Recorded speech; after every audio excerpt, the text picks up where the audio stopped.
खरात प्रकरणावरून शीतल म्हात्रे आणि पुष्पा अंधारामध्ये पुन्हा एकदा ट्विटर वॉर रंगलेला आहे। खरात प्रकरणावरून एकमेकांवर त्या टीकेची झोड उठवतायत। सोशल मीडियावर पोस्ट करत एकमेकांवर त्यांनी निशाणा सुद्धा साधलेला आहे आणि ही ती पोस्ट आहे जी आपण ग्राफिक्सच्या माध्यमातून पाहतोय। अंधारेंनी शीतल म्हात्रेंवर टीका केली आहे। विषय भरकटवू नका, आपण तुमच्यावर संशोधन करायला बोलत आहोत। बाय द वे, तुमचा व्हिडिओ मॉर्फ केलाय असं तुम्ही म्हणाला होतात, तो सुर्वे प्रकरणातला।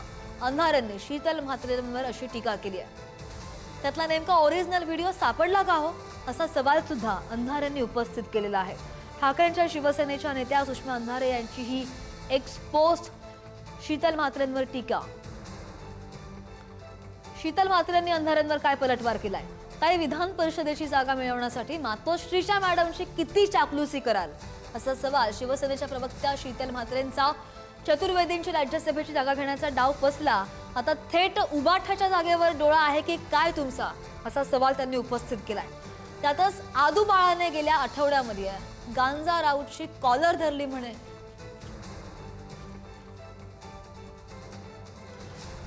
आई, खासदार आमदार व्हायचे स्वप्न आता सोडून द्या, शीतल म्हात्रेंनी अंधारेंवर असा पलटवार केलाय।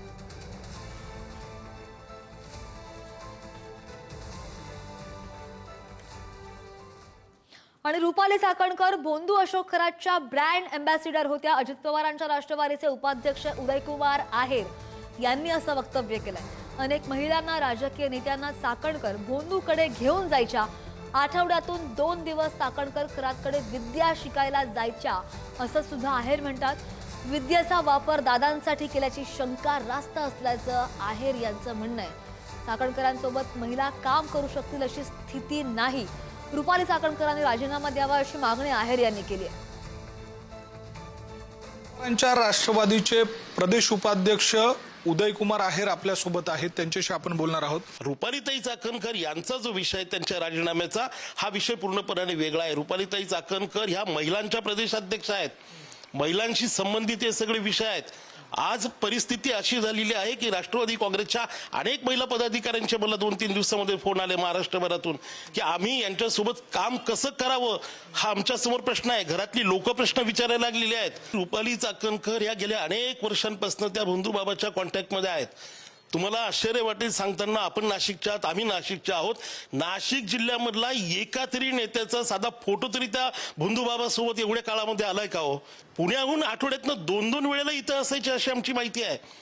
आणि त्यांनी स्पष्टपणे सांगितलं की मी त्यांना गुरु मानलं होतं। गुरु मानलं याचा अर्थ त्यांच्याकडनं त्या सगळ्या विद्या शिकून घेत होत्या। या त्या बाबाच्या ब्रँड अँबॅसिडर होत्या। अनेक महिलांना यांनी त्यांच्यापर्यंत घेऊन गेलेल्या आहेत की चांगला महाराज आहे, चांगला गुरु आहे। आणि मग जर सार्वजनिक जीवनामध्ये वावरणारी एखादी व्यक्ती जर एखाद्या भोंदू बाबाचं किंवा कोणत्याही महाराजाचं उदात्तीकरण करत असेल, त्यावेळेला सर्वसामान्य माणसाचा विश्वास बसतो। आणि म्हणून त्या ठिकाणी तशा पद्धतीने लोक त्यांच्या माध्यमातून तिथं जात होती।